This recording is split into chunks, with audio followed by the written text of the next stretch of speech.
Boa tarde a todas e todos, sejam mais uma vez bem-vindos à nossa aula de psicobiologia, psicossociologia. Hoje nós vamos falar de maneira muito resumida, apenas de maneira quase memorial, sobre memória, raciocínio, linguagem e inteligência, que na nossa disciplina nós estamos chamando de processos psicológicos básicos, mas eles não são tão básicos assim.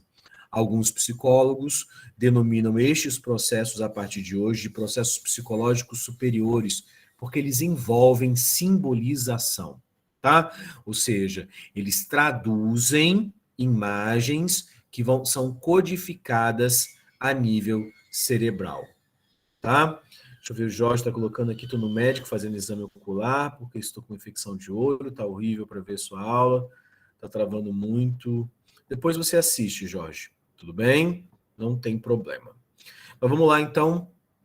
Como de praxe, a gente está pegando aqui os resumos do capítulo, né, que eu coloco para o estudo no nosso ambiente virtual de aprendizagem e me colocando no final da reunião, né, para sanar algumas dúvidas aqui no nosso momento síncrono. Vamos lá começar com memória. A memória é a capacidade do sistema nervoso de manter e recuperar habilidades e conhecimentos.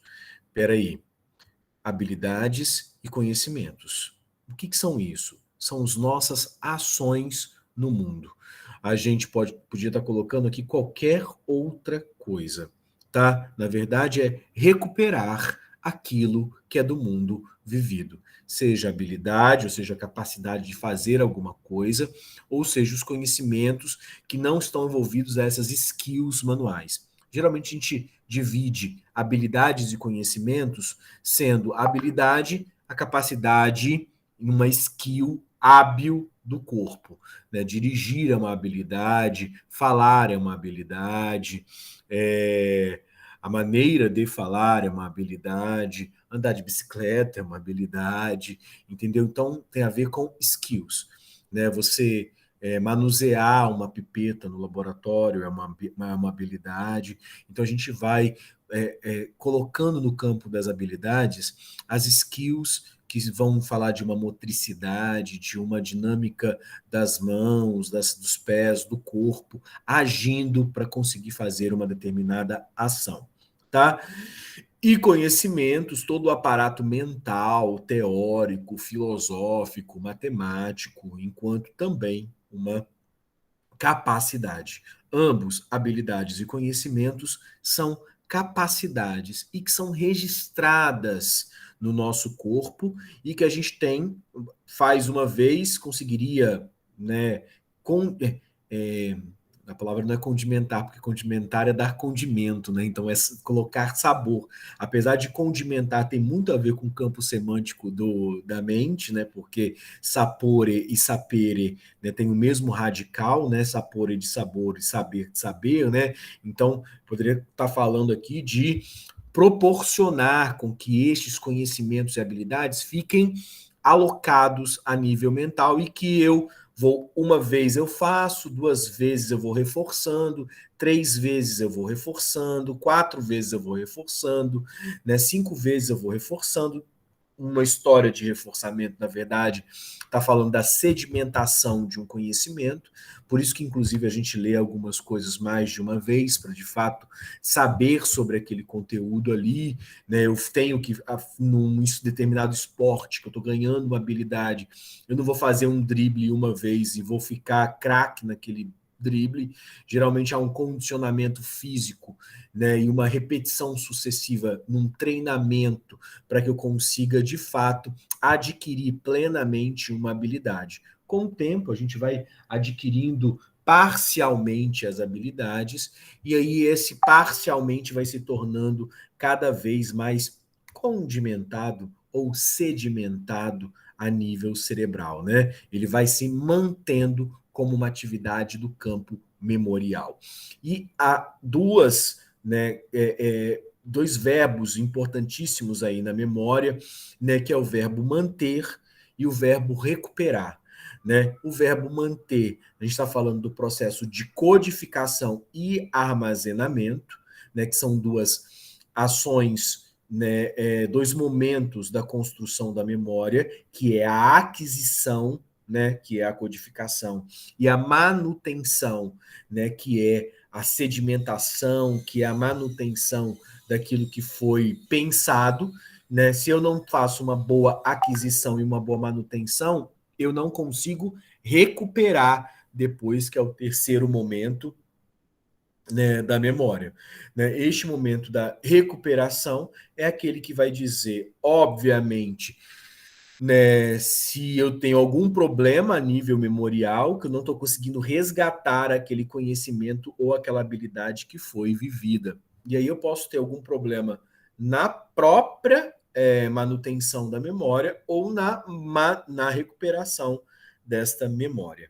Né? E aí, entre os males, o mais conhecido na contemporaneidade dos problemas de memória é o mal de Alzheimer, né? Que é a perda por um processo degenerativo da capacidade de recuperação e, obviamente, em um determinado momento mais avançado, da própria manutenção da memória. Ou o contrário, né? Primeiro a gente começa num estado de Alzheimer inicial, um problema na memória mais recente, né? E depois a memória vai se degradando, que inclusive a recuperação da memória se torna, né, muito complicada, né?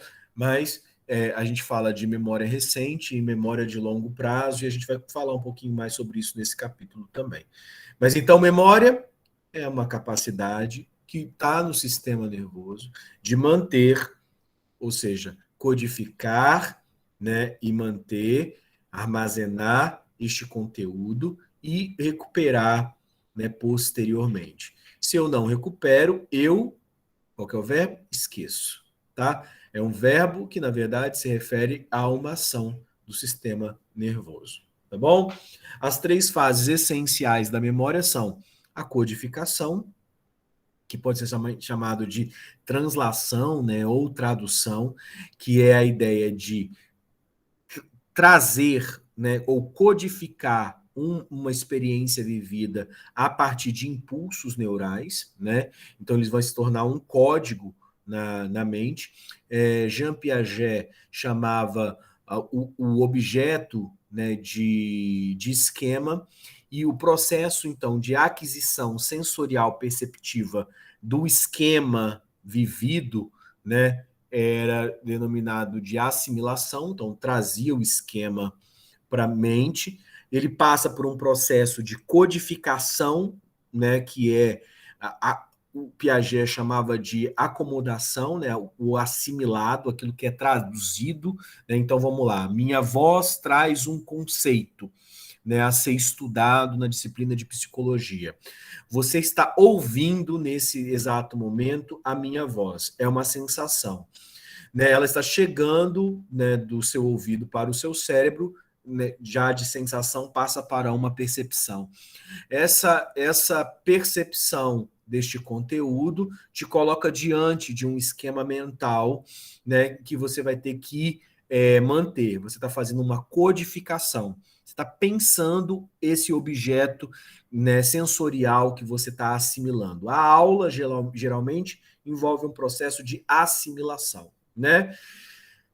Essa assimilação você começa a pensar sobre ela e interagir com os outros conteúdos que você já tem na sua mente, né? Você começa a ter lembranças de fenômenos que sejam parecidos, de outras aulas que você teve comigo, de aulas que você teve com outros professores, né? De vídeos que você assistiu, de outros conteúdos, e você começa a comparar, né, isso que você está codificando, que vai se chamar, então, um processo de acomodação.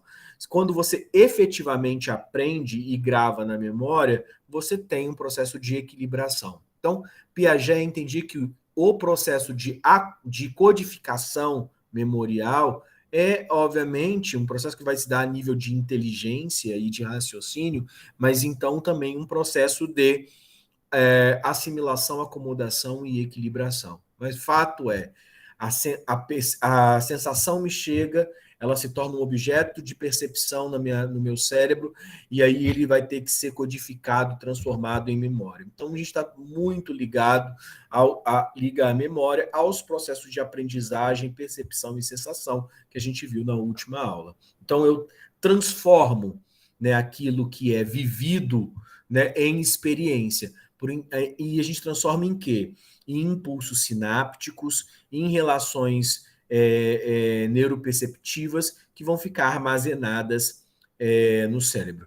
E aí, então, codifica, armazena, e eu posso, num dado momento, ir lá nessa gaveta que é a memória, puxar lá uma ficha e falar, olha, eu já vivi algo semelhante, né? E isso aqui pode ser pensado através do livro que eu li, isso aqui pode ser pensado por intermédio do texto que eu escutei, isso pode ser associado a um evento da minha vida que eu vivi, né? E essa é a função ou funcionamento básico da memória. Vamos lá? A codificação envolve processar as informações para que elas possam ser armazenadas. Então, é o processamento, a codificação, a transformação do vivido, do experienciado, do percebido, do sentido em uma memória. E aí, então, para ela ser armazenada, o armazenamento consiste na retenção dessas representações codificadas, né? Então, a gente vai estar colocando esses impulsos, como se fossem marcas, cicatrizes a nível sináptico, retendo a informação, tá? O armazenamento consiste na retenção das representações codificadas, e a recuperação é a recuperação ativa dessas informações armazenadas num tempo outro. Né? Então, é como andar de bicicleta. Né? Você anda de bicicleta uma vez, você anda de bicicleta duas vezes, você fica melhor andando a terceira vez, você passa um aperto na quarta vez, uma queda na quinta, e na sexta você já entende a queda, entende o aperto, compreende a velocidade, e você vai depurando e apurando essa skill, essa habilidade a nível memorial. Né? Você já sabe que se você passa num determinado buraco, a bicicleta vai ter um solavanco. Então, na iminência de passar pelo segundo buraco, você já vai com uma carga memorial adquirida naquela, codificada e armazenada naquela primeira experiência. Né? Então, esses três momentos da memória, eles estão agindo sempre em sincronia, um ajudando o outro no processo de aquisição de novas memórias e, obviamente, influenciando como o raciocínio, a tomada de decisão vai ocorrer no momento segundo, no momento posterior. Obviamente com uma habilidade que a gente chama de inteligência, né, e transladado, né, com uma característica que é a memória em face da consciência. Ou seja, a gente já estou aqui no momento já tentando relacionar todas as competências e processos básicos que a gente adquiriu nessa segunda parte do semestre, para que vocês percebam que toda essa atuação do sistema nervoso, ela está se dando de maneira conjunta e integrada. E a memória é um importante passo, né? Amidalar, hipotálamico, hipotálamo, frontalmente, digamos assim, porque a memória envolve muitas regiões do cérebro, mas vai estar influenciando a tomada de decisão, o processamento do raciocínio, a inteligência, a linguagem e tudo aquilo que a gente já adquiriu aqui de competências para a compreensão da fisiologia neurofuncional, neuroativa. A memória está distribuída por muitas áreas do cérebro, o hipocampo, o lóbulo temporal medial e as áreas sensitivas corticais, e aí eu lembro aqui da importante região da amígdala, né? E aí então tá uma integração. E obviamente também não está aqui, mas do córtex frontal ou pré-frontal, né? Que vai estar relacionado às tomadas de decisão. Então tem hipocampo, né? Lóbulo temporal medial, as áreas sensitivas corticais, amígdala e córtex pré-frontal. A consolidação e o processo neuronal pelo qual a informação codificada é guardada na memória, né? Então, esse guardar na memória, que a gente fala memoriza aí, na verdade, é todo o processo neural, e a gente tem do neurônio pré-sináptico ao neurônio pós-sináptico a ideia de guardar essa informação, reter essa informação codificada. Codificada de que maneira? É porque, óbvio, que as imagens cerebrais transformadas em memória, elas não ficam guardadas como se fossem fotografias, né? Na verdade, são avolumados neuroquímicos, neurofísico-químicos, que vão estar no nosso cérebro.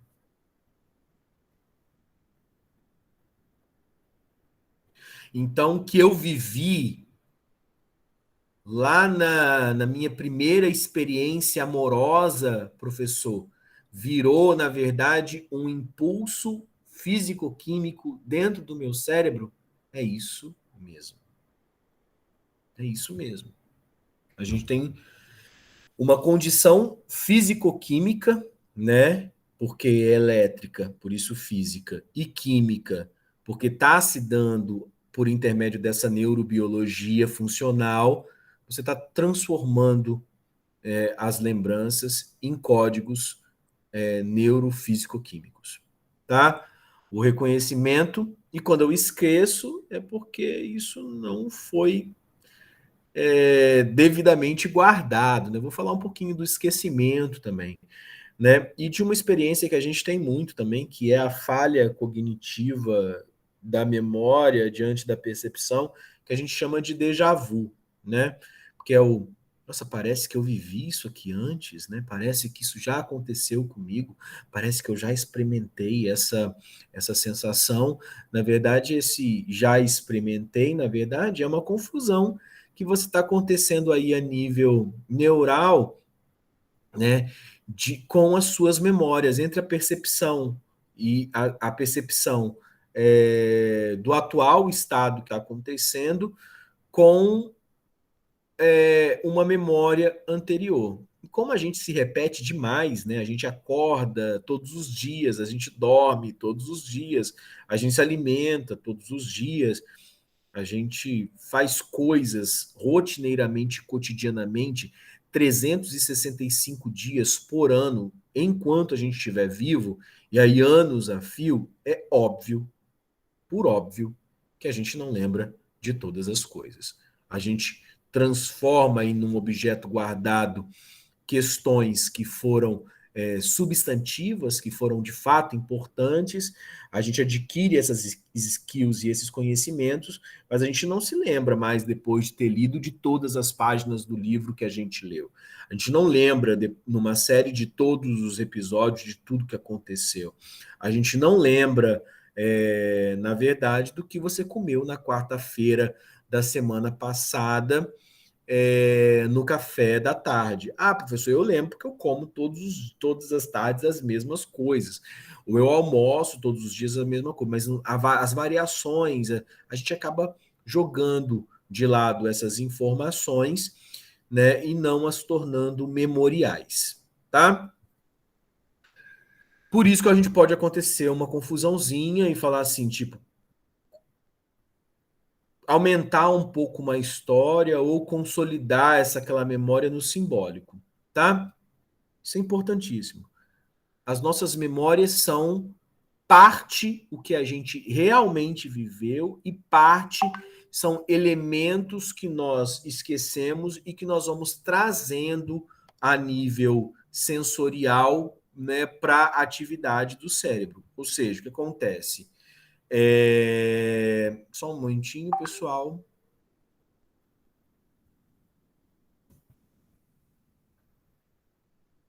Voltando. Então, o que acontece? Quando você já acorda de manhã cedo, você tem aquela impressão assim: ó, tive um sonho essa noite. Para você transformar esse sonho numa memória e você não se esquecer daqui 10 minutos do que você sonhou, você tem que transformar esse sonho em linguagem para ele ser codificado. Um bom método disso é escrever o sonho. Né? Outro bom método disso é falar com outra pessoa o sonho. Mas o lance é, no próprio contar o sonho, você já não lembra de todo o sonho. Então a gente inventa. Não é contar mentira, não, tá, gente? Mas a gente inventa, né, os meios que a gente não lembra. Então, às vezes, no final do dia, você já sabe, sonhei essa noite com você, fulano. Ah, você sonhou o quê? Ah, não lembro. Sei que era coisa boa. Ou tipo, nós estávamos numa viagem na praia, mas você não lembra o que aconteceu nessa viagem, o que vocês conversaram, tal, tal. Só se você acordou no meio do sonho e você anotou, ou você contou para outra pessoa, você ficou pensando, retrabalhando o sono na sua memória, para você de fato gravar e transformar aquilo na memória. Senão a gente fica assim, a gente vai montando um quebra-cabeça mais ou menos desorganizado a nível da mente, tá? A reconsolidação descreve os processos neurais e epigenéticos, perdão, que ocorrem quando as memórias são recuperadas e armazenadas novamente para a posterior recuperação, tá? Esse é um processo de reconsolidação. No caso, é realmente gravar, é realmente dividir, ou pegar e recontar aquilo. E, obviamente, quanto mais você vai traduzindo, né, epigeneticamente aquele fenômeno, mais ele vai fazer parte de você. Dificilmente você vai esquecer, a não ser que você seja cometido por um problema de memória de fato neurofisiológico, neuropsiquiátrico, né? Mas quanto mais a gente conta, por exemplo, uma história, mais aquela história fica gravada, né? Ou seja, ela de fato foi memoriada e aí ela é reconsolidada, né? Tipo, né, eu lembro das minhas férias quando eu tinha 12 anos. Eu conto dessas férias todo ano para os meus amigos, né? Porque foi extremamente marcante. Talvez eu não, com 38, gente, eu não me lembro de todas as férias que eu tive. Não me lembro, de fato, de todas as férias que eu tive. Mas isso é um problema de memória? Não, é porque a memória trabalha com um processo de seleção fisiológico, tá? Então, o que acontece? Eu gravo, mas o gravar de fato se dá em processos que são muitas vezes reconsolidados. Quanto mais processos neurais são reconsolidados, maior a probabilidade de eu, a menor a probabilidade de eu perder essa memória, tá? Agora, você tendo 15, 20 anos, é óbvio, né, que vocês são novinhos aí, vocês talvez consigam, se eu fizer um exercício aqui de memória, você consegue, né, rapidinho, gente.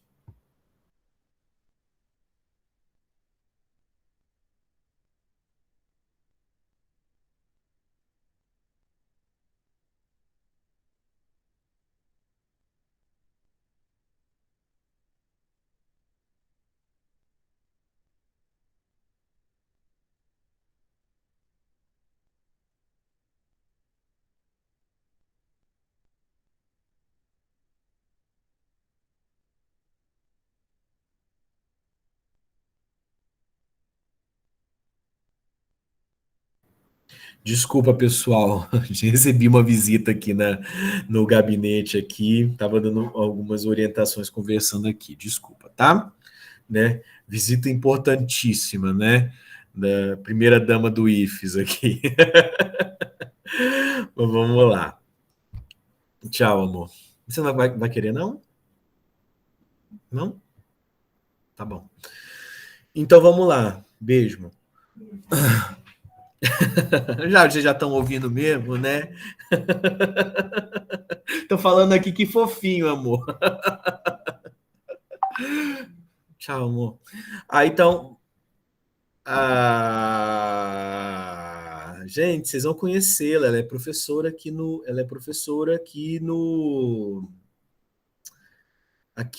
campus, tá? Ela é professora da engenharia química, tá? Professora Adriana.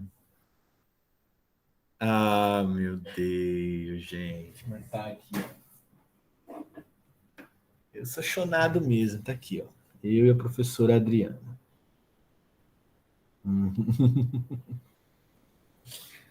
Ah, Ah, ai, meninas.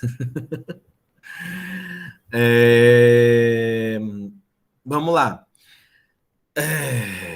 Então, eu acabo no processo do processo do sonho colocando pedaços no meio, né? Porque é objeto de simbolização. E para eu não perder, eu tenho essa memória, eu tenho que passar por processos de reconsolidação dessa memória. Vocês são mais novinhos, né, que estão aí com uns 20 e poucos, né, 20 anos, vamos dizer que a média de vocês aqui deve ser uns 20 anos que estão no primeiro período, né, uns 19, outros 18, outros 21, talvez outros fora dessa regra. Mas fato é que com 20 anos, talvez eu consiga rememorar como é que foram as minhas, né, 10 últimas férias. Se você quiser fazer um trabalho de memória disso, você começa a colocar os anos aí. Geralmente a gente associa, faz o processo de reconsolidação por intermédio dos anos escolares, né? E fica lá.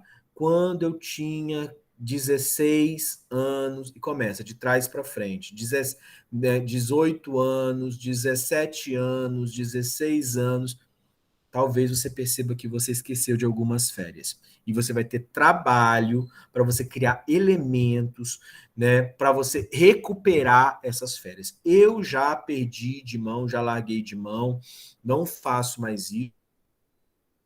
Uma facilidade, né, porque a gente posta isso nas redes sociais, a gente coloca, transforma isso em fotos, e talvez numa olhada ali no Facebook, né, porque o Instagram tem pouco tempo, né, a gente consiga ali rememorar algumas coisas, muitas coisas do passado, né? Essa turma agora, a geração que já nasce já com rede social, né, vai ter uma quantidade de informação sobre si mesmo muito maior do que nós que tivemos uma origem pré-mídia social, né?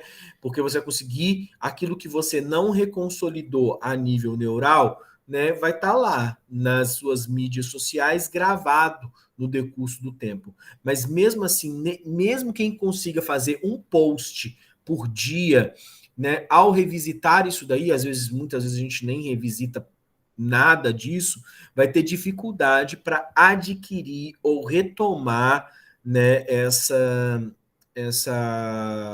memórias, tá? Então é normal esquecer. E faz parte da dinâmica da memória o esquecer, tá? Então, se você quer que uma memória fique muito fixa na sua mente, você tem que fazer esse processo de reconsolidação, né, que vai recuperando e armazenando novamente essa memória para que você não a perda. É igual um HD, né? A gente tem um HD ali, você está gravando as coisas no seu HD, mas se você não revisita aquela memória ali, você vai estar ali no HD, mas você não vai lembrar daquilo mais, né? Você não vai lembrar daquilo mais, né? Uma amiga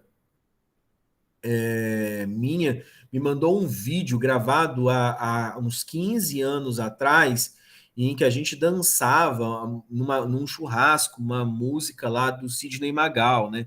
Era Sandra Rosa Madalena, de sacanagem, brincando. Olha, eu não lembrava daquela camisa, eu não lembrava daquele churrasco, eu adorei me ver cabeludo, né? Eu adoro a memória que eu tinha um cabelo bem cacheado e tal, mas um péssimo gosto. Eu tava com um cordão daqueles de coquinho, né? Bem a lá, riponga da UFES mesmo, e meio bêbado. E aí eu falei assim, gente, que coisa, né? Como é que o tempo passa e a gente vai. Porque a gente não recorda tudo, não retém tudo, tá? Aí o Pedro coloca também é legal quando se tem um diário antigo e vai lendo e relembrando acontecimentos. Sim, você pega ali agendas antigas. É bom retomar essas memórias.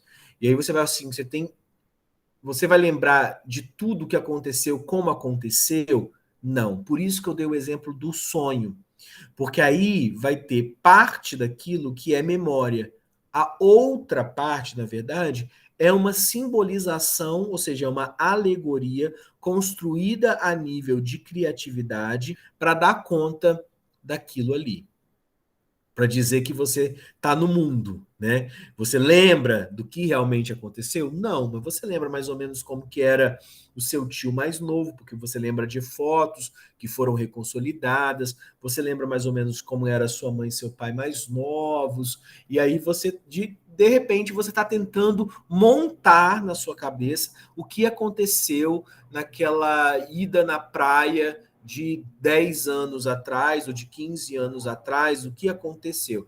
Agora, os diálogos que foram colocados, as brincadeiras que foram colocadas, né? Se você, a carne que você comeu que grudou no seu dente, machucou e deu uma infecçãozinha e tal, você não vai lembrar desses detalhes. Você pode lembrar de uma coisa ou outra, e muitas coisas que você vai, na verdade, nem lembrar, você vai criar uma fantasia na sua cabeça de uma memória daquilo ali, tá? Então, esse modelo, né, de reconsolidação, ele pode explicar por que e como as memórias mudam com o tempo. Porque há o quê? Essas memórias elas são revisitadas. E cada vez que você passa por esse processo de reconsolidação, você interpreta aquele fenômeno da memória de uma maneira diferente. Então, talvez uma coisa foi extremamente pesada que aconteceu na sua infância, que você coloca ela como traumática, né? Você vai revisitando ela com o passar do tempo e aquele trauma vai perdendo as cores que ele tinha, né? Sei lá, o seu colocou uma lagarta de fogo no seu braço quando você tinha 6 anos. Ele foi extremamente traumático, queimou, teve que passar pomada, e você semeou um ódio daquele seu primo, que vocês não se entendiam mais na infância. Com 10 anos você não queria saber falar de fulano por causa daquela lagarta. E aí passou 12 anos e você voltou a conversar. Vocês começaram a rir daquela lagarta e voltar e se tornaram os melhores amigos com 16 anos. Percebe? Foi um evento extremamente traumático, você não ficou com raiva anos e anos daquela pessoa. Estou pegando aqui uma memória infantil, mas isso poderia acontecer com você agora, que você passou uma desilusão muito grande com uma amiga sua, com um amigo seu, que não te escutou naquilo que você estava passando, e agora, para você, aquela pessoa morreu, você falou, fulano morreu na minha vida, e papapá, papapá, papapá. E aí acontece, talvez você vai estar rindo disso daqui a 10 anos com essa pessoa. Talvez menos, 5 anos. Talvez daqui a 6 meses. Tá? Porque você vai lembrar deste acontecimento que está tão temperado pelas emoções agora de uma outra maneira. Tá? Vamos lá, Pedro. Professor, é verdade que a memória fotográfica não existe? Eu li isso num livro. São questões contraditórias, Pedro. Né? Memória fotográfica, a gente fala de memórias que têm pessoas que têm uma memória extremamente desenvolvida, né? E isso acontece não de memória fotográfica, de lembrar, né, exatamente tudo que. Quando falam isso, é como se tivesse tirado uma fotografia daquilo ali. Não. Existem pessoas que têm uma memória bem desenvolvida. Tem pessoas que têm uma memória menos desenvolvida, porque os processos e habilidades de memória são diferentes das pessoas, tá? Agora, vai ter controvérsia, se a memória é fotográfica mesmo ou não, isso é muito controverso. Então vai ter pessoas que vão falar que sim, pessoas que vão falar que não. Como psicólogo, né, o que eu posso dizer é o seguinte, né, existem níveis de desenvolvimento da memória em pessoas. Pessoas que vão ter uma memória curta mais potente, outras com a memória longa mais potente, outro com uma memória para rostos mais eficiente, outros uma memória para nomes mais eficiente, e a gente vai criando maneiras técnicas para recordar daquilo ali ou porque acha importante. Né? Tem pessoas que acham que reconhecer a face da pessoa e o nome da pessoa é importante. Então, tem pessoas que vão desenvolver aquilo de uma maneira absurda e vão ser ases da memória, né? Muitas vezes, inteligência se confunde, inclusive, com memória. Né? Tem pessoas que têm uma memória muito legal, muito bacana, muito desenvolvida, né? Uma capacidade de recordação grande, que trabalha esse processo de reconsolidação e de codificação e de retomada do conhecimento da memória muito bem, e a pessoa vai achar, as outras pessoas vão achar que ela é hiper mega inteligente. Na verdade, ela tem uma memória muito boa. Ela consegue se lembrar de um fenômeno da sala de aula que ela aprendeu um conteúdo quando estava lá lembra do ensino médio todo, os conteúdos do ensino médio todo. Isso é uma capacidade, tá? E essas capacidades, elas existem, tá? Tanto existem que a gente, no consultório, faz teste para medir a capacidade de memória das pessoas. Até porque se essa capacidade ela está diminuída, a gente tem que ver se vai ter que entrar com medicamento, se vai ter que fazer algum tratamento, se ela está com uma predisposição a desenvolver um mal de Alzheimer. Então vai ter que ser feitos vários estudos. Então, mas existem memórias melhores e existem memórias piores, digamos assim. Agora, fotográfica, esse nome é muito alegórico, né? A minha melhor amiga me odiava na época do ensino médio. Aí, tá vendo, Thiago? É assim mesmo, tá? Sara pergunta: em memórias traumáticas que você esquece, você sabe o que aconteceu, sente raiva, mas apaga total. É normal isso? Sim, Sara, é normal isso. Eu já, quando era psicólogo, né, clínico, não era professor do IFES, né?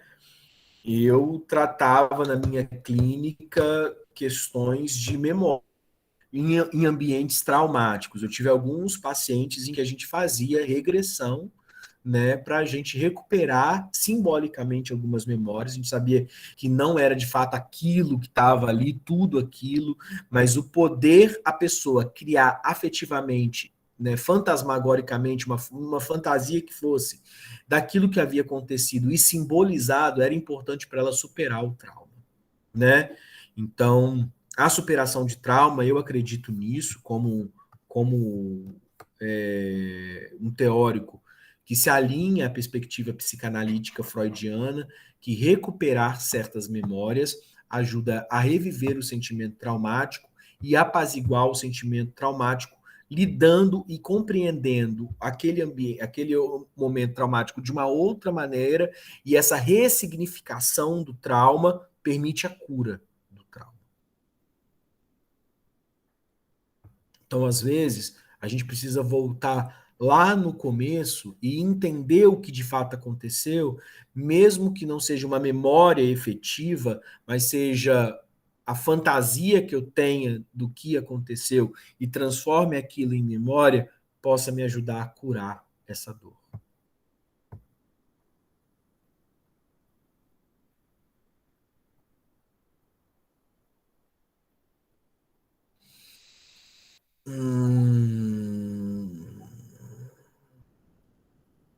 Xadrez é muito bom, né? Vi ali o exemplo do xadrez, né, dos movimentos do xadrez, que é um dos exercícios, né, memoriais de primeira linha, né? Vamos lá. Mas, Pedro, quando você fala assim, minha memória para nomes, rapaz, você está falando o quê? Que é memória boa ou memória ruim? Porque há um tempo atrás, antes dos smartphones, por exemplo, a gente decorava números telefônicos. Hoje em dia, a gente não decora mais número de telefone. A gente costuma saber 2 números de telefone, 3 números de telefone e olhe lá, tá? E olhe lá. Significa que a gente perdeu a capacidade da memória? Não. Nós colocamos a memória em outras situações e, obviamente, associada a outros processos e outros estímulos, tá?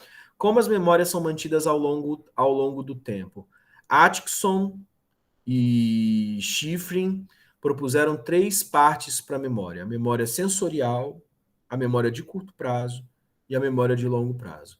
Sei que a gente falou já um pouquinho da memória de curto e longo prazo, mas vamos retomar aqui cada uma desses tipos de memória, tá? A memória sensorial, ela armazena informações de cada um dos 5 sentidos por menos de 1 segundo. Vou repetir, hein? A memória sensorial armazena informações de cada um dos 5 sentidos por menos de 1 segundo, possibilitando que o cérebro perceba o mundo como um fluxo contínuo. O que é isso? Um fluxo contínuo. O que a gente sente, o futuro, imediatamente não fica no presente. Ele vira passado. Então, cada palavra dita já está no passado. Porque não é algo que eu estou falando, é algo que eu disse. O futuro vira passado. Então não existe o tempo presente. O presente é uma sensação momentânea do agora. Então, eu escuto. Por exemplo, quando eu começo a pausar mais esse processo, eu começo a dar conta que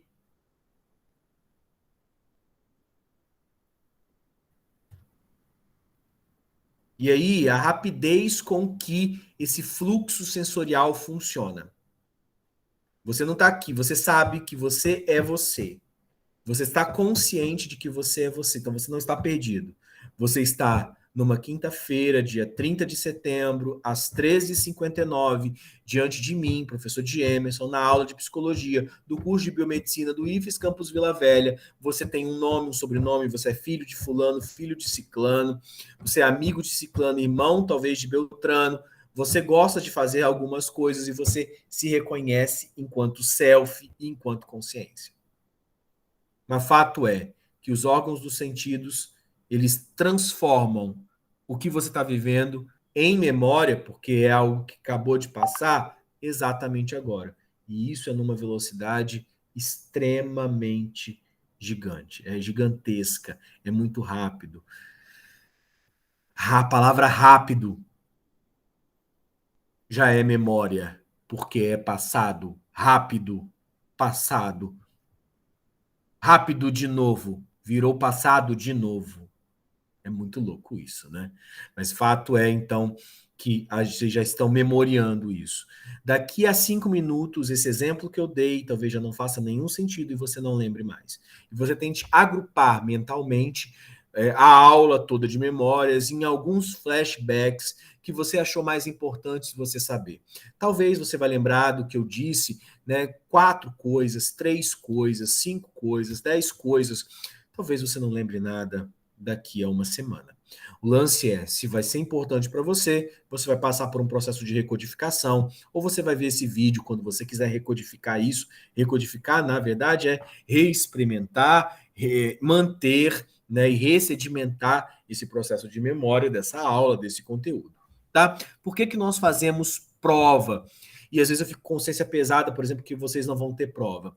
Porque vocês estudaram os conteúdos lá disso aqui na semana passada.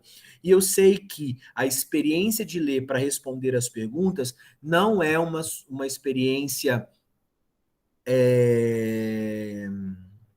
que vai ser recodificada e rearmazenada pelo processo de estudo. Se eu mantivesse a prova para o dia 14, certamente o que vocês iam fazer? Vocês iam rever os vídeos, porque vocês não... A maioria das pessoas da turma assiste o vídeo que está acontecendo aqui agora, né? Vê o síncrono. Mas aí você não fala assim, não preciso ver esse negócio, isso depois, está lá na sala, mas não precisa ver. Mas se eu colocasse a prova, vocês iam rever os vídeos, rever os textos, repassar as perguntas e talvez essa sedimentação do conteúdo fosse gravado de maneira memorial, que se tornasse mais potente para vocês serem utilizados daqui para frente. Certo é que ler uma vez não vai produzir uma memória de tão longo prazo, tá? Mas, enfim, ela é uma memória de curto prazo que eu estou aqui incentivando, né? Com a avaliação, eu prolongaria a vida útil dessas informações na sua mente. Mas como acredito que vocês já vão ter outras coisas que vocês vão ter que colocar também na memória de longo prazo, aí eu estou aqui dentro da minha sabedoria ou da minha ignorância, entendendo que vocês já fizeram um bom serviço e não precisariam da prova. Mas se eu considerasse que todos os conteúdos da minha disciplina, no caso fosse um curso de psicologia, eu certamente os obrigaria a fazer prova para conseguir sedimentar de uma maneira mais forte essas sinapses neurológicas, né, na forma de memória de longo prazo, né?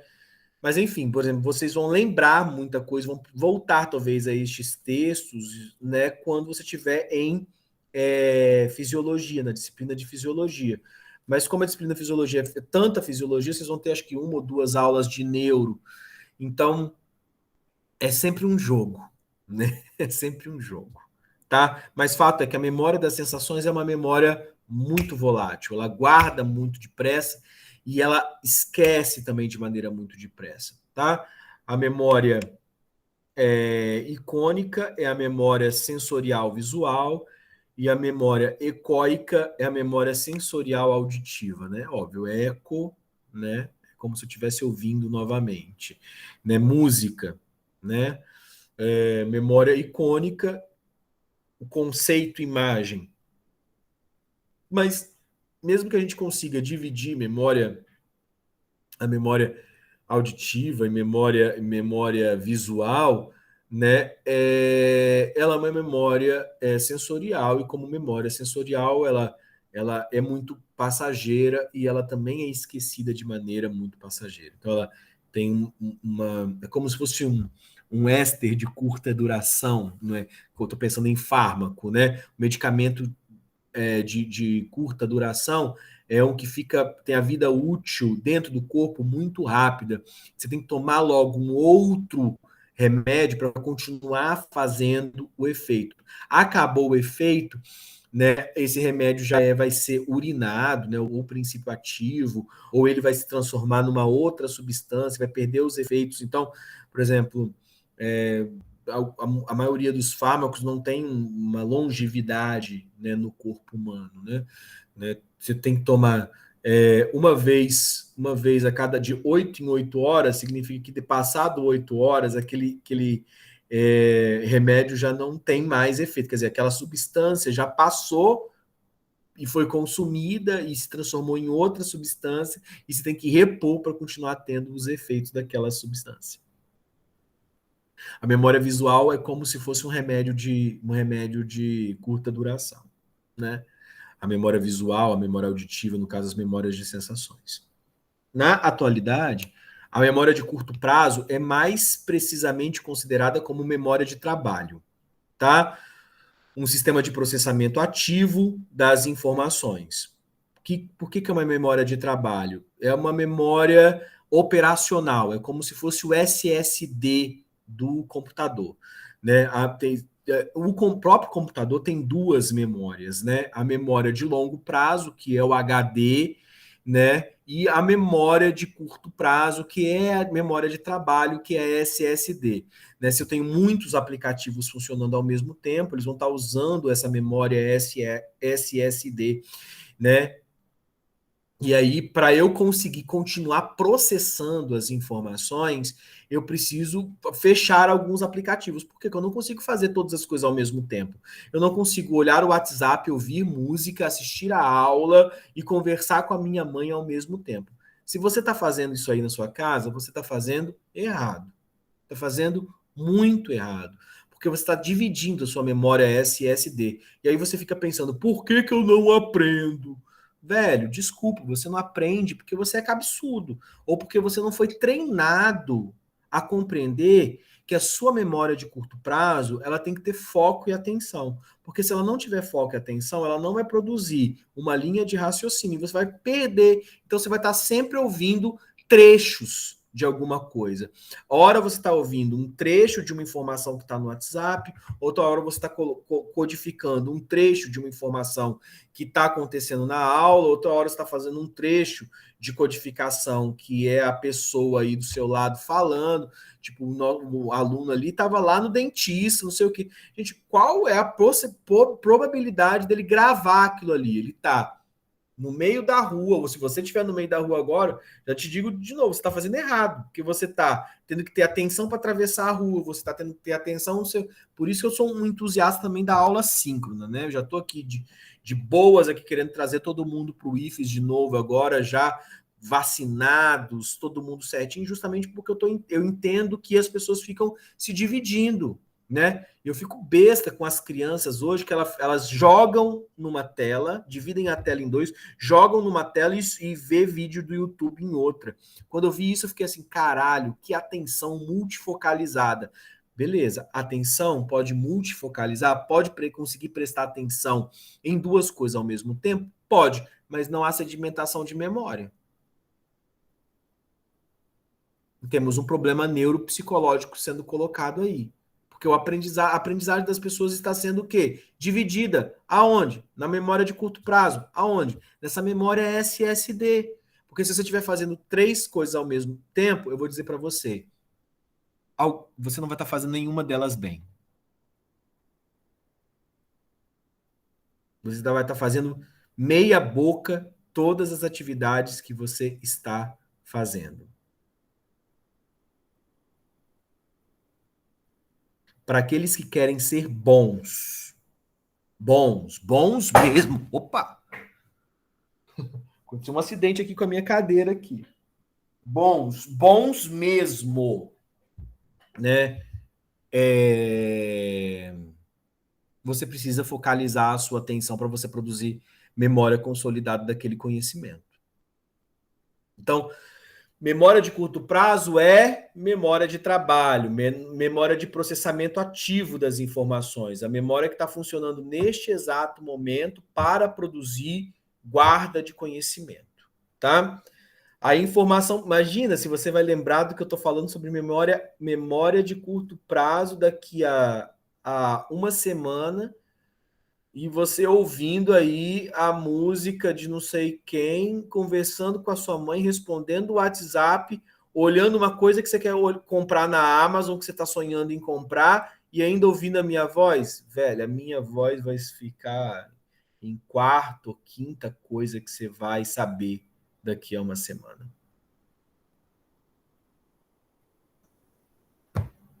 Percebem qual é o funcionamento, gente? Até porque você já olhou várias coisas na Amazon, talvez que você está sonhando em comprar. Você não lembra, não vai lembrar daqui a 2 semanas de todas as pesquisas que você fez. A única pessoa que me lembra disso é o algoritmo, que vai ficar te apontando durante algum tempo para ver se você reconsolida e você incentiva e potencializa a possibilidade de compra. Né? Agora, o que você vai querer mesmo, daqui a 2 meses você já nem lembra o que você queria. Tá? A informação pode ser mantida na memória de trabalho por 20 a 30 segundos. Então é muito rápido. Tá? Quando eu estava falando de memória sensorial, provavelmente você já não guardou todos os exemplos que eu falei há 4 a 5 minutos atrás. Eu estava falando de memória sensorial e comecei a falar de memória de curto prazo. Enquanto eu falava da memória de curto prazo, você já estava esquecendo grande parte das coisas que eu disse da memória sensorial. E é esse funcionamento mesmo. Enquanto a memória sensorial, 2 a 3 segundos, é coisa de fluxo contínuo de segundos. Memória curto prazo, memória de trabalho, 20 a 30 segundos. E quando eu vou colocando novas informações em cima, eu vou apagando outras tantas atrás. Por isso é bom, gente, eu vou macete para estudar com questões neurofisiológicas, aí, macetes psicológicos para estudar.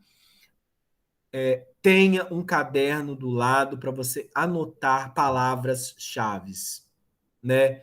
Que são o quê? Frases curtas. Você não precisa copiar tudo o que o seu interlocutor, o professor, está falando, mas para ficar gravado na memória, você vai colocar o seguinte: memória sensorial, 2, 3 segundos, fluxo contínuo, né? Ideia de continuidade do tempo. Pronto. Frases, períodos de 3, 4 palavras que vão estar, na verdade, te ajudando a consolidar esse estudo numa posterior necessidade de memorizar aquilo ali. Né? No caso, é transformar em memória. Né? Memória de curto prazo, memória de trabalho, 20 a 30 segundos, né? Processamento ativo de informações. Talvez nem precisasse colocar processamento ativo de informações. Processamento ativo de informações é a mesma coisa que memória de trabalho. Tá? A extensão da memória de trabalho é de aproximadamente 7 itens, mais ou menos 2. A quantidade de itens na memória de trabalho pode ser aumentada pela recordação em blocos. É o que eu estou falando aqui de você sistematizar e tornar em elementos para você recordar, que é a organização de informações em unidades significativas. Frases significativas que vão potencializar a transformação daquilo que foi trabalhado na memória de curto prazo em memória de longo prazo, tá? Mas lembrando que você não consegue fazer muitas, tá? Quando você começa a fazer muitas, algumas vão se perder no meio de muitas. E acontece uma coisa que é muito perceptível, acontece todo dia, você viveu isso hoje, ou há pouco, que você chegou assim e falou assim, o que eu tinha que fazer mesmo? Quando você fala assim, o que eu tinha que fazer mesmo? Ou abre a geladeira e por que eu abri essa geladeira? Só para ver o que tem dentro? A gente está falando de memória de trabalho. Né? Você está ali, aí, putz. Por isso tem uma musiquinha, né, da igreja que eu gosto, que é: se você quiser servir a Deus, faça poucas coisas, mas as faça bem. Essa musiquinha da catequese, né, inspirada em São Francisco de Assis, é muito boa. Que é tipo, se você fizer muitas coisas, você vai fazê-las mal feito. E é verdade. É verdade. Só se a pessoa tiver um super HD, SSD embutido na mente e você consegue processar uma planilha de Excel ao mesmo tempo que você costura, chupa cana e assovia. E não é assim que a gente funciona, tá? A gente trabalha, o cérebro trabalha por focalização, foco, tá? A memória de longo prazo consiste no armazenamento relativamente permanente de grandes quantidades de informação. O efeito da posição na série e estudos de alterações da memória sugerem que a memória de longo prazo é distinta da memória de trabalho. E é muito distinta, é a mesma questão que a gente já fala no computador. Né? Memória de trabalho, SSD, a operativa, que eu estou aqui traduzindo, vejo uma coisa, faço outra, lembro das coisas que eu tenho que fazer aqui, coloco uma ordem para trabalhar, vou agora ligar para fulano, vou agora escrever, fazer esse exercício, vou agora, e essas coisas estão te perturbando ao mesmo tempo, você coloca isso numa agenda, você potencializa a memória de trabalho. Já a memória de longo prazo, obviamente, como ela é distinta, ela concentra informações, ela é o meu passado, ela é o que eu aprendi, ela é as skills que eu adquiri, ela é o conhecimento que eu obtive, elas são experiências extremamente importantes que eu acho que são importantes para me definir, e aí eu guardo. Você deve ter guardado aí na sua cabeça 15 festas que foram muito importantes para você, você deve ter guardado 10 férias que foram muito importantes para você, você decorou aí o nome de pelo menos umas 150 pessoas, né, que foram importantes na sua vida, apesar de você ter convivido com muito mais gente do que isso, né? Talvez já passou 1000 pessoas por você, mas você decora 100, 150, 200 pessoas. Com o tempo, gente, você não vai saber nem o nome de todas as pessoas que você beijou na boca. Se você for então para micareta antes da pandemia, você já não lembra mesmo, né? Já não lembra mesmo. Ah, a Sara lembra porque anota, né? É danada, né? Agora fiquei até curioso para saber quantas pessoas tem na cadernetinha da Sara aí, ó. Todo mundo indo agora, né? Sara lá com. Aí todo mundo. Gente, tem 5 pessoas! Ai, ai, ai, né? Hum. Vamos lá, o Pedro coloca assim, professor, eu estava até lendo essa parte de memória e eu queria procurar sobre algo que vi nesse termo, mas não lembrava porque aí quando peguei o marca-texto, lembrei o que eu queria, como se o marca-texto fosse aquela pista de recuperação. Sim, sim, e foi legal porque o texto retrata exatamente sobre isso. Bacana, é isso mesmo, Pedro. É isso mesmo, é isso mesmo. Perfeito exemplo. Mas é engraçado, né, pensar assim, né? Porque parece, para algumas pessoas, é algo tão importante, né? Lembrar aí quantos beijou, né? E a gente não vai saber, tá? Se não tivesse sido gravado, eu falava até uns exemplos mais pesados. A gente não lembra bem um monte de outras coisas, tá? Né? Enfim, fica aqui a dica aqui. Vamos lá. A informação é transferida da memória de trabalho para a memória de longo prazo, né? Se for repetidamente ensaiada, se as pessoas prestarem atenção nos detalhes e se ela ajudar na adaptação ao ambiente. E aí, então, eu vou estar criando uma memória de longo prazo e que eu vou tentar recordar outras vezes. Mas para se tornar de longo prazo mesmo, lembra, eu vou ter que voltar a essa memória algumas vezes, recontá-la, né, para que ela se torne de fato uma memória de longo prazo.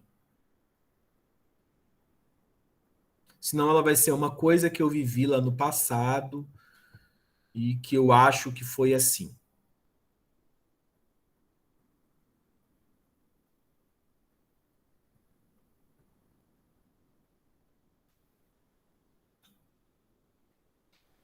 Hum. Mas fato é que essas memórias de curto prazo, a gente nem trabalha tanto com elas, né? Geralmente a gente tem a impressão de que a memória de longo prazo é a memória que a gente realmente chama de memória, né? As minhas memórias. A gente não dá muito conta, né, que a memória de trabalho, a memória de curto prazo e a memória sensorial, elas estão atuando neste exato momento. Inclusive, ao dar uma aula, a gente vai resgatando memórias de longo prazo, unindo com memórias de curto prazo, é, usando a criatividade, a inteligência, o raciocínio, a formulação da linguagem, a sonoridade das palavras, e vai tentando criar uma condição para lidar com esse fenômeno psíquico. Tá? De acordo com o modelo de níveis de processamento, a memória é melhorada por meio da codificação mais profunda. Como que se dá essa codificação mais profunda? Com técnicas. Eu fazer esse processo de rememorar, de recodificar, de trazer de novo, de ressimbolizar, de associar, de criar boxes, caixas, emblemas, símbolos, para traduzir essa memória, ela é eficiente. Na década de 90, nos anos 2000, se tornaram muito comuns os cursos de memorização. Tem uma memória tal, venha fazer o curso de memorização. Por que era isso? Todo mundo queria ter uma super potente memória, até porque se tornavam mais presentes os casos de mal de Alzheimer. E todo mundo queria ter uma super memória, tomar ômega 3 para criar mais circuitos sinápticos memoriais e tal, e cata palavras, palavras cruzadas, jogo da memória, e virou moda isso, né? De trabalhar a memória, de criar circuitos sinápticos de memória cada vez mais potentes. Fato é, essas técnicas existem? Existem. Elas ajudam? Ajudam. O que na verdade, essas técnicas de memória estão querendo fazer? Estão querendo fazer o quê? Que a gente crie o hábito de tornar as redes sinápticas de memória mais recodificadas e reforçadas, que é essa ideia de codificação mais profunda, que é trabalhar a memória, exercitar a memória, tá? Vou repassar aqui, fazer um exercício de memória, né? Vamos fazer aqui um exercício de memória? A gente pode propor, né? Com uma memória coletiva aqui, vamos lá, né? Pegue uma folha de caderno, estou brincando, tá? Não é para você fazer isso agora, não, tá? Mas se você quiser fazer depois, pegue um caderno e coloque lá 10 férias que você viveu. Isso é um exercício de memória. Escreva ali 10 momentos marcantes que você teve com seu pai. 10 momentos marcantes que você teve com a sua mãe. Coloque lá no papel 10 professores que foram significativos na sua vida. E aí, isso tudo é um exercício que para se criar um processo de codificação mais profunda sobre essas memórias. O ensaio de manutenção, repetir um item uma e outra vez, leva a codificação superficial e uma recordação ruim. O ensaio já elaborativo liga novas estruturas às antigas, levando a uma codificação profunda e melhor a recordação. O ensaio elaborativo, gente, é um ensaio de não apenas você repetir, mas de você associar. Então, tá vendo? A manutenção é só repetir o item. Se eu vou lá estudando, vou estudar para a prova de química e fico lá, parará, parará, parará, parará, parará. Tá estudando para a prova do Claudinei, né? Parará, parará. Química com vocês, quem tá dando? Claudinei? Beleza. Parará, parará, parará, parará. Você já está cansado ali no final do dia, né? Lendo aquilo ali de novo. Por isso que quem estuda de véspera de provas tende a se ferrar. Por quê? Porque está fazendo um processo de codificação ruim. Está repetindo uma vez ou outra aquilo ali. Qual que é o melhor esquema para estudar, gente? Nossa, isso aqui podia virar um vídeo mesmo para o YouTube, né? Tipo assim, e aí, galerinha? Você que está querendo estudar melhor para o concurso, e as provas, vamos lá, o que você deve fazer? Beleza. Memória, incentiva a memória associativa. Tá? Memória associativa é o quê? Eu não vou repetir o conteúdo, eu vou trabalhar o conteúdo. Eu preciso fazer o quê? Exercícios. Eu pego o conteúdo, Claudinei é mestre nisso, passa 200 listas de exercício ali, né? Porque depois ele só muda na prova os números, né?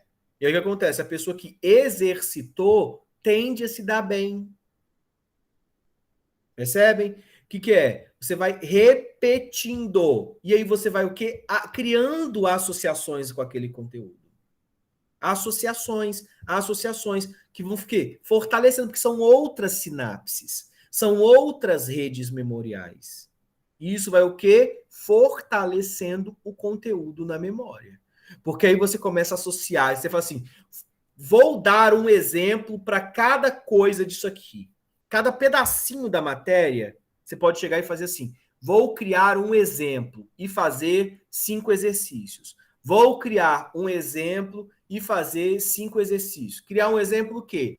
Né? Isso aqui é igual, sei lá, a Branca de Neve e os 7 Anões. Por quê? Porque tem 7 etapas, né? E aí, vamos lá, quais são as etapas? Não sei o quê. Você começa a criar uma história na sua cabeça. Isso é o quê? Uma associação. Melhora o processo de recordação. Os esquemas são estruturas cognitivas. Aí chega lá e fala assim: eu sei o que é uma. Sei lá, quando um álcool é desidratado. Sei lá, vai fazer desidratação alcoólica. Sei lá, vai fazer destilação. Ou uma fermentação. Beleza, eu quero estudar fermentação. Velho, você tem que pensar diferentes fermentações, diferentes processos alcoólicos, diferentes processos de desidratação, né? Isso, frases que criam para decorar, né? Tipo, prometeu a Ana telefonar, sim, né? Por você nunca rezei tanto, né? Por você nunca rezei tanto, né? Ou, se você preferir, puta velha não rejeita tarado. Entendeu? O que é isso? PV igual a nRT, né? É uma relação entre pressão e volume, né, com a temperatura, né? Por você nunca rezei tanto, se você é mais religioso aí, ou se você tá no puta velha, não rejeita tarado. Foi assim que aprendi mesmo, né? Mas para além da frasezinha decorativa, né? Sorvete, perfeito. Né? Para além da frasezinha decorativa, né? De decorar, né? Você está criando um processo associativo, tá? Os esquemas são estruturas cognitivas que ajudam a receber, organizar, processar e usar informações. Os esquemas podem levar à codificação tendenciosa com base em expectativas culturais, é óbvio. A memória não funciona do mesmo jeito para todas as pessoas e vão ter diferenças memoriais, tá? De acordo com modelos de rede de associação de memória, as informações são armazenadas em nós e os nós são conectados via as redes a muitos outros. Então, a gente está associando a todo momento.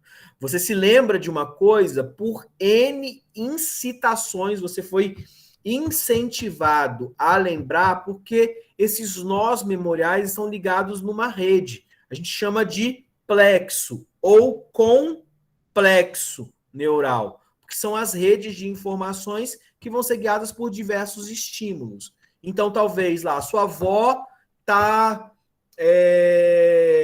gritando com você para você tirar a roupa do varal que vai chover. E a sua avó gritando fez você lembrar de outra coisa.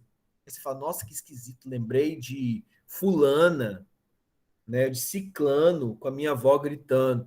Cara, pode ter sido o tom da voz, pode ser a chuva, pode ser o tirar a roupa. São tantos nós, na verdade você vai estar fazendo o quê? Um processo associativo. Ativar um destes nós resulta em disseminação da ativação a todos os nós associados dentro da rede. Né? E aí uma memória vai levando outra memória. Porque a gente tem o quê? Uma cadeia de ideias, tá?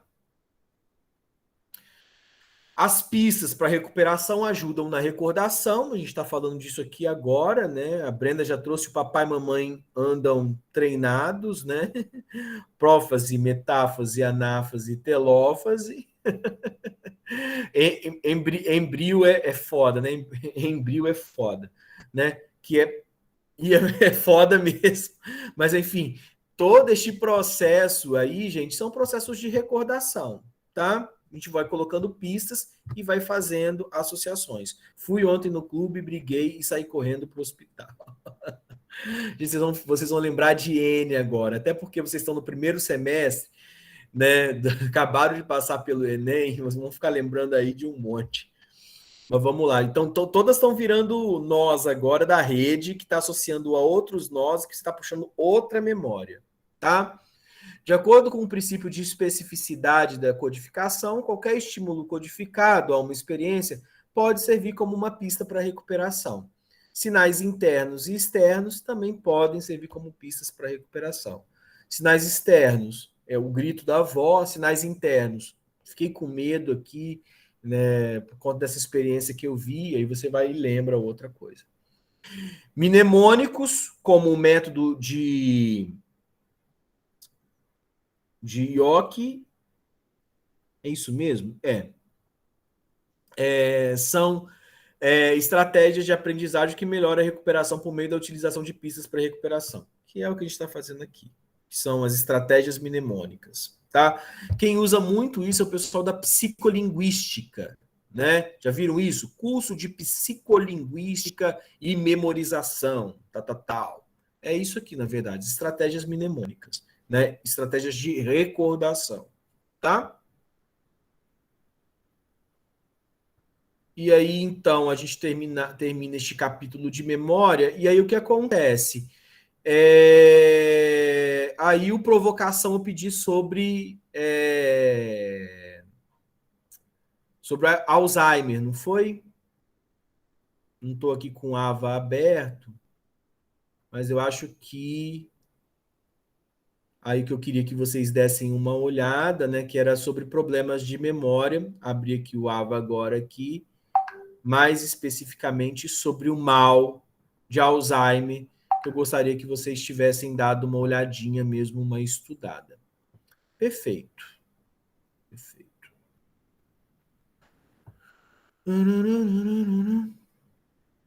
Ok?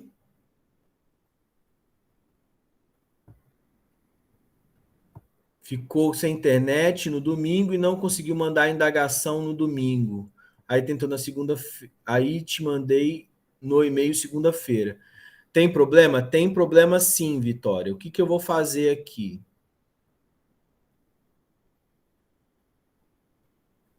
Eu vou mudar as datas aqui e dar até hoje, no final do dia, você manda aqui agora. Se mais alguém teve algum probleminha aqui, né? As do dia 26, as de memória e a de raciocínio. Vou e abro. Tá? Vou ativar aqui a edição. Vou dar essa colher de chá aqui, hein?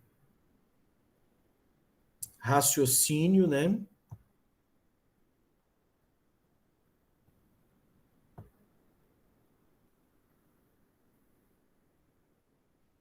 Era dia 26, vou colocar aqui dia 30.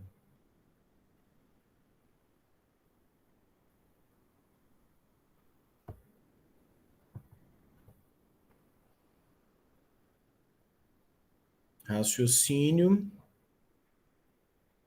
e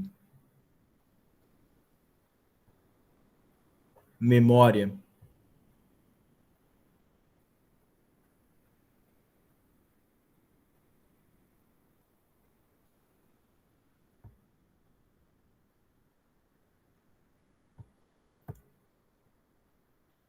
Pronto. Agora as duas. Dia do perdão, né? Igual aquela vez, fiz um dia do perdão aqui, ó. Então, as duas indagações aqui eu abri, tá bom, gente? Beleza? Gente, não vou começar raciocínio, linguagem e inteligência, não, porque a gente não está correndo, a gente tem tempo para fazer isso na próxima aula. Com 25 minutos eu não vou explicar raciocínio, né, linguagem e inteligência. Então, eu explico raciocínio, linguagem e inteligência na próxima aula. A gente tem ainda um restinho. Se eu não conseguir trabalhar com emoção na próxima aula, a gente trabalha na próxima a aula tranquilamente, né? Dia 14. É bom que eu já entrego o resultado também, dou finalização. Então, talvez a nossa próxima aula seja a última. Talvez a gente precise de mais uma aula. O importante é que a gente veja o conteúdo aqui até o final. Tá bom, queridos? Espero que vocês tenham gostado da aula de memória hoje. Fiquem bem. Desejo um grandíssimo